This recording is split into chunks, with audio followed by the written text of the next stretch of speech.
Mulai. Selesai. Berdiri salam.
Kemudian teknologi informasi dan komunikasi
sekali gunanya ya.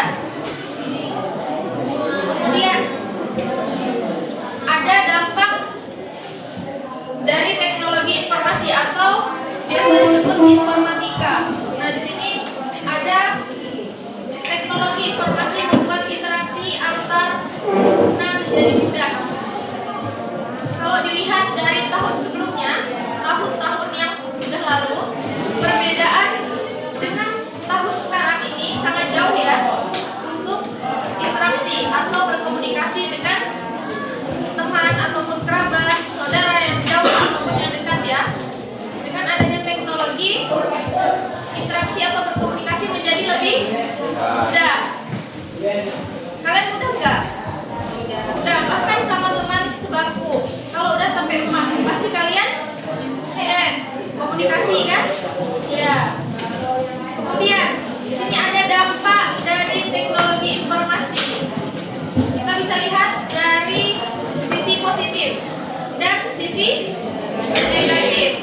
Kalau dari sisi positifnya, contohnya dari diri kalian itu seperti apa? Apa ayo?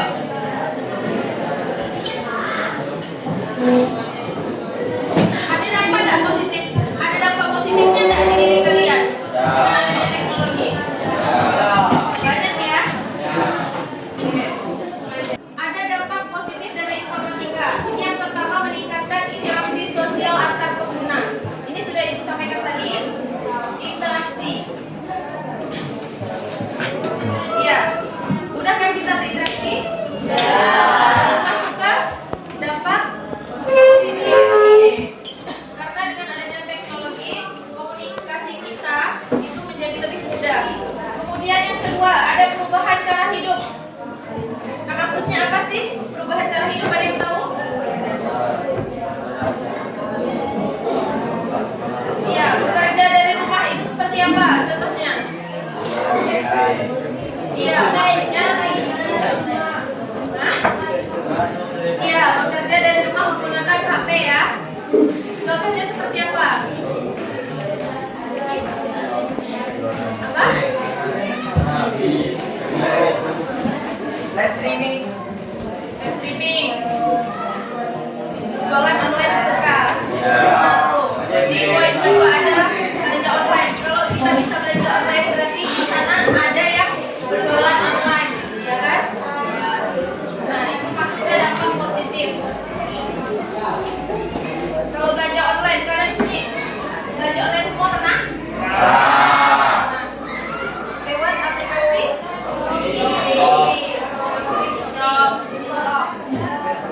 banyak ya aplikasi-aplikasi buat belanja online. Kemudian ada kemudahan untuk memulai usaha. Nah, itu tadi kalau kita mau buka usaha sekarang ini kan adanya smartphone, gadget, mudah nggak sih kita buat mempromosikan hasil dari usaha kita? Mudah nggak? Kayak lewat iklan gitu kan? Lewat iklan atau story, Instagram, lewat video-video TikTok kayak gitu. Nah, jadi orang itu tahu, oh ternyata si ini lagi buka usaha. Jadinya dia produk kita itu dikenal oleh banyak orang. Kemudian perubahan jenis pekerjaan. Nah, sekarang banyak ya orang-orang yang bekerja nggak hanya pekerjaan misalnya menjadi atau kerja di kantor atau menjadi guru atau menjadi intinya kerja yang di lapangan.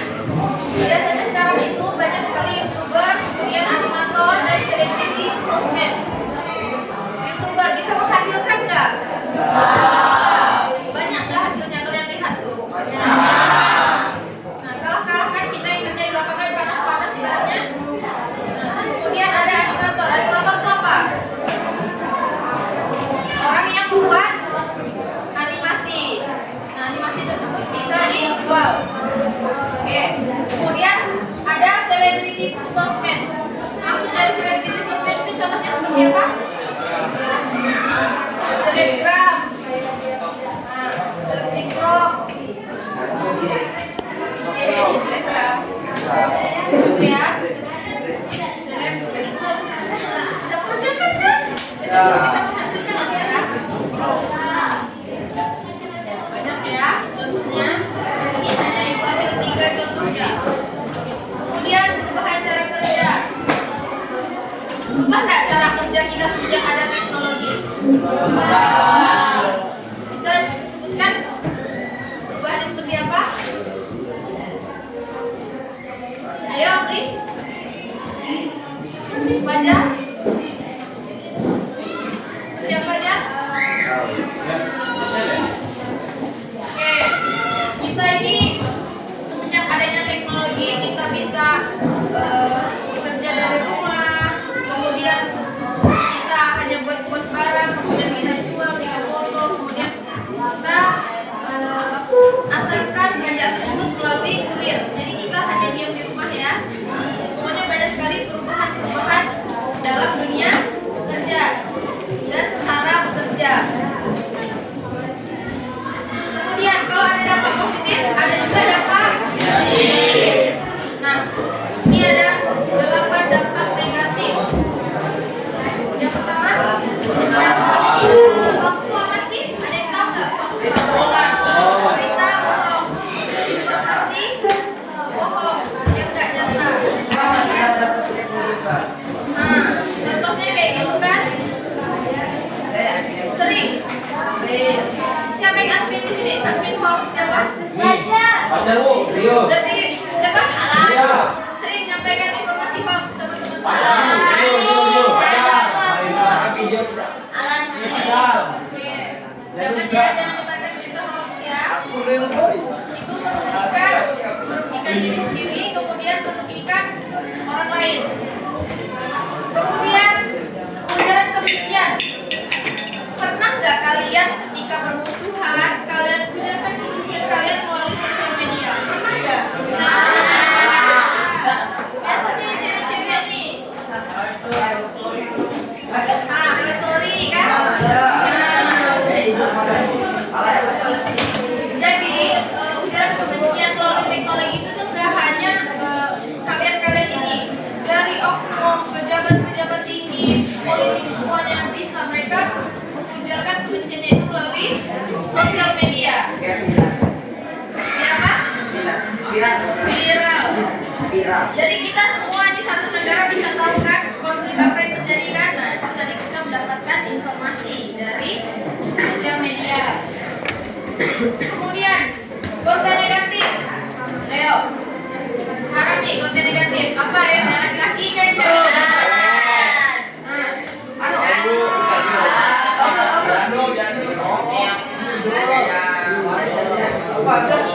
Video porno. Kemudian apa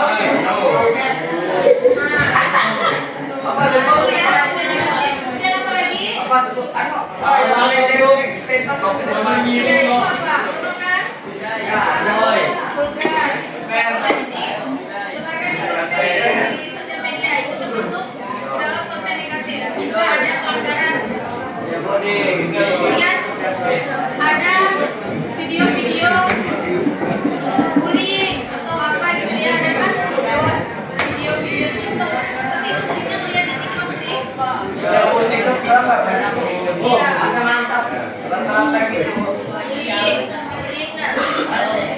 Ada yang bully nggak sih? Bully dari mana kok? Jangan Jangan. Lalu nanti kalian bikin video kan, publik teman kamu lalu di video kan, dikirimkan ke TikTok, langsung dari konten negatif, ya. Banyak lagi ya konten-konten negatif ya. Kemudian ada penipuan. Itu tadi sama dengan jualan hoax. Kalian dapat pesan. Katanya gacor tapi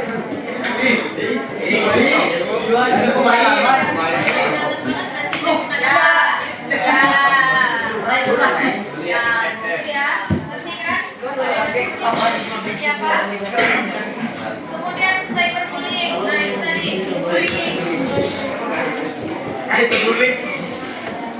Bullying lewat sosial media.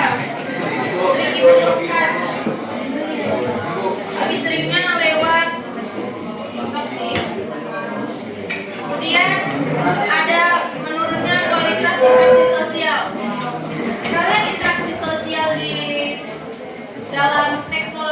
gadget itu kalian aktif. Ya. Bisa jadi sama teman-teman di luar kota. Itu interaksi kalian kan? Nah, tapi interaksi kalian dengan teman-teman di sini itu bisa jadi kurang. Sekalikan kali. Oh diam kok. Kalian kecanduan HP enggak? Ya.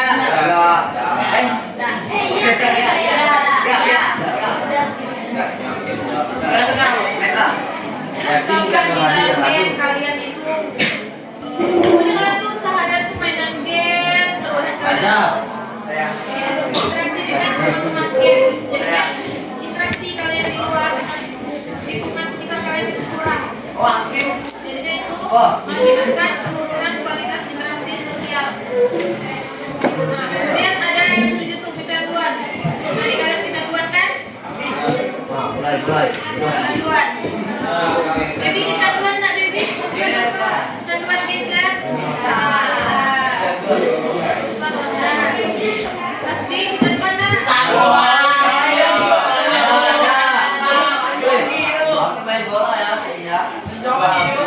Bohong ya, kalian masih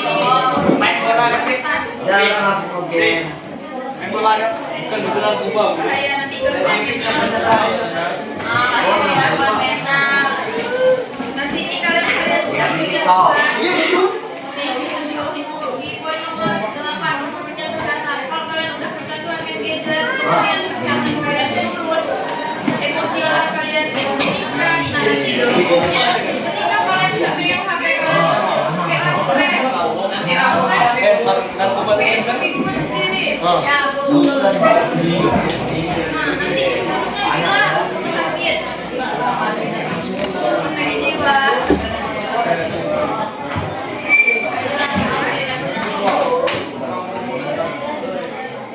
Nah, ini ada tips atau cara untuk menghindari dari dampak negatif informatika. Coba dibaca. Kelihatan nggak? Ini baca ya. Jangan mudah memberikan informasi pribadi ke resiko yang tidak dipercaya. Itu maksudnya gimana? Jangan menyebar Itu informasi pribadi. Contohnya apa? Itu kemarin kan informasi private. Ngerti?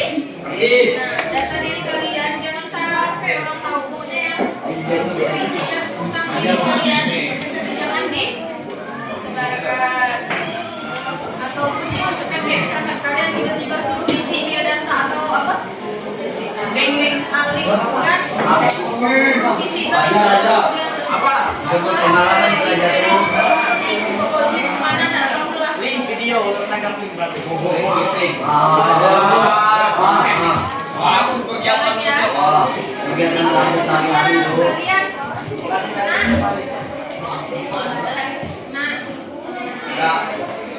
karena kalian udah nyebarkan data pribadi kalian ke akun-akun gak jelas. Iya, situs gak jelas. Kemudian yang kedua, nah itu meskipun sering menggunakan sosial media di dunia maya, kehidupan sosialmu di dunia nyata harus tetap ada. Meskipun kalian menggunakan gadget, kalian sering menggunakan gadget, tidak ketinggalan dari gadget. Tapi kalau diimbangi dengan apa?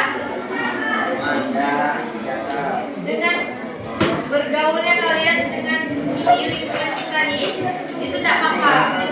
Yang penting jangan terlalu ke HP, jangan terlalu kebawa dengan dunia maya, oke? Diimbangi. Kemudian ada yang nomor 3 itu apa?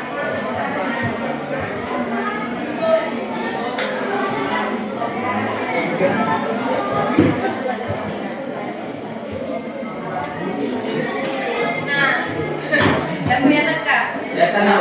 Hormati karya orang lain yang beredar di internet. Jangan kalian menyalin dan memproduksinya tanpa izin. Ini supaya terhindar dari dampak negatif informatika. Jadi ketika kalian mau memproduksi atau menyalin karya orang, itu harus izin terlebih dahulu dengan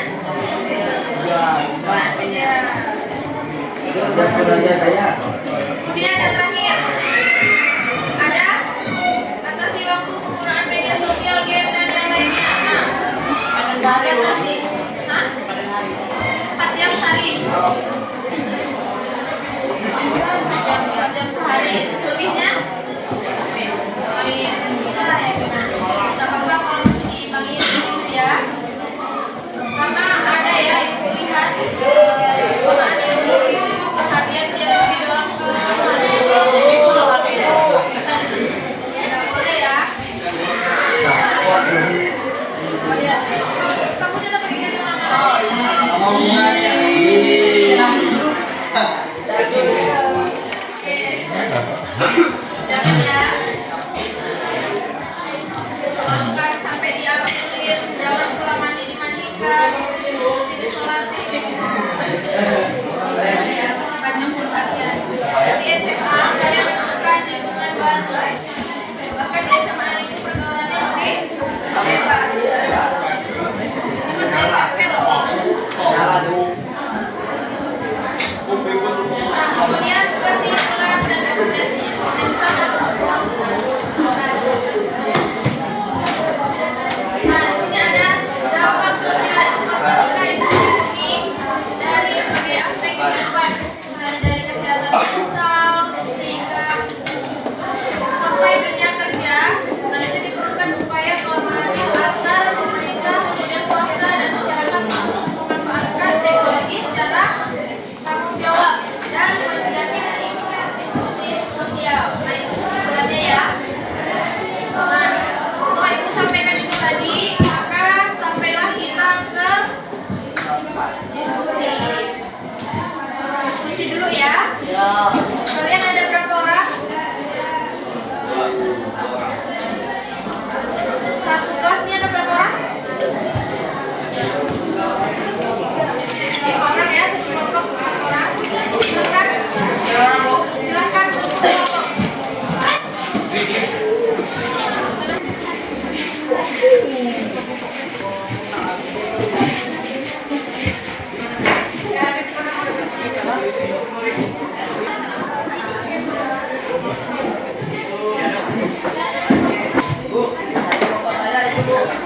Silakan diskusikan dengan teman kelompoknya ya. Jelaskan di depan.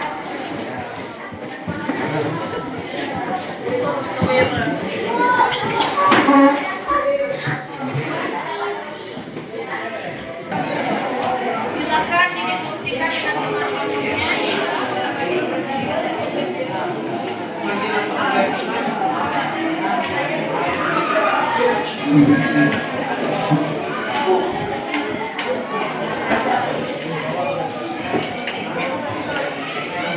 yang lainnya, ya.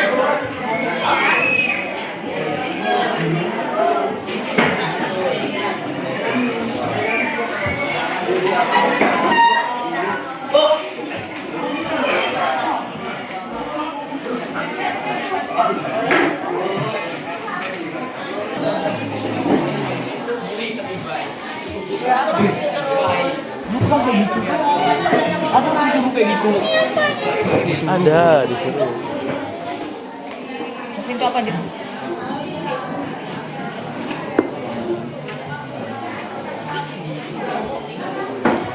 Ah guys, jadi kami lagi kelompok. Di sini kan? Ya? Enggak usah.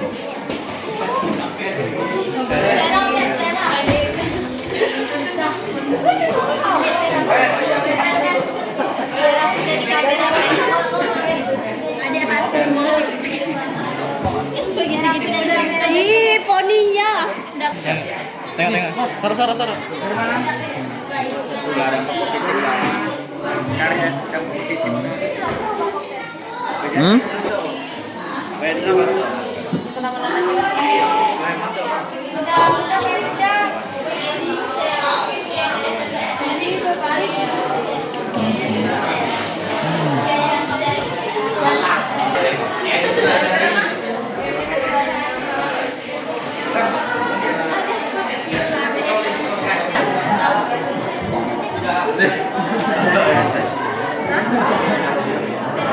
Oke, untuk kelompok yang sudah selesai, silakan maju. Kelompok yang sudah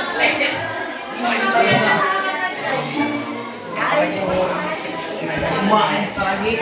setelah mereka presentasikan, wajib ya. Kalian memberikan 2 dan 3 pertanyaan untuk mereka.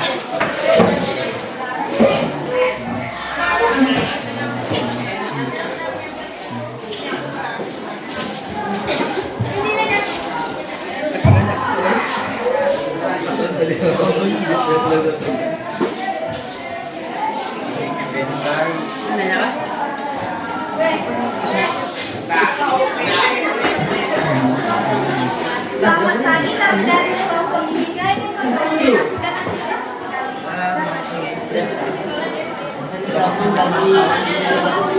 Apa tadi ada? Video apa tadi ada?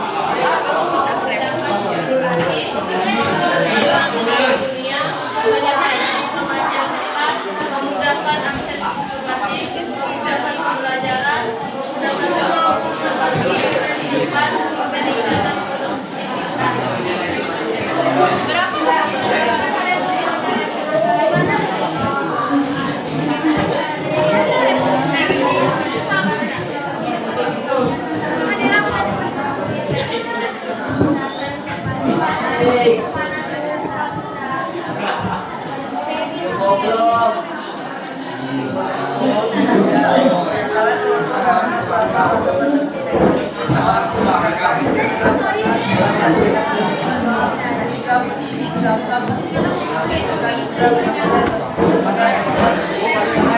Kalian dari kami ada ditanyakan? Oke,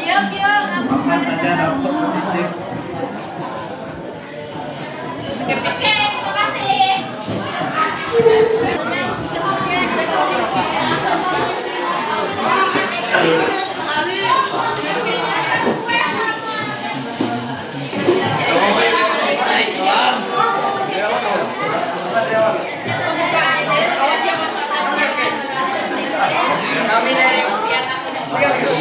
Kami dari kelompok 1 mempresentasikan hasil dari diskusi kami.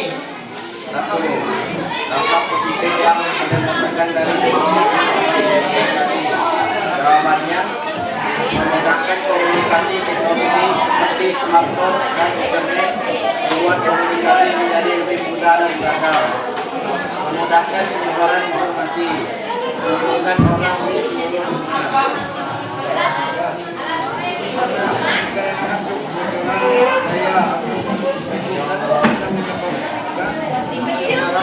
Baik. Kurang besar itu suaranya. Bagaimana pendapat kalian tentang penggunaan teknologi dalam pendidikan? Apakah membantu atau membantu dalam bidang pendidikan karena mempermudah dalam mencari informasi pembelajaran? Oke. Pertanyaan dari kelompok lain.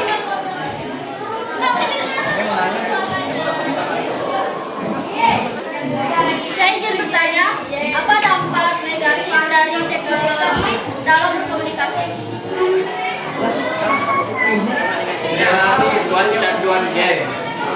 Dalam teknologi berkomunikasi. Bisa menyebarkan informasi.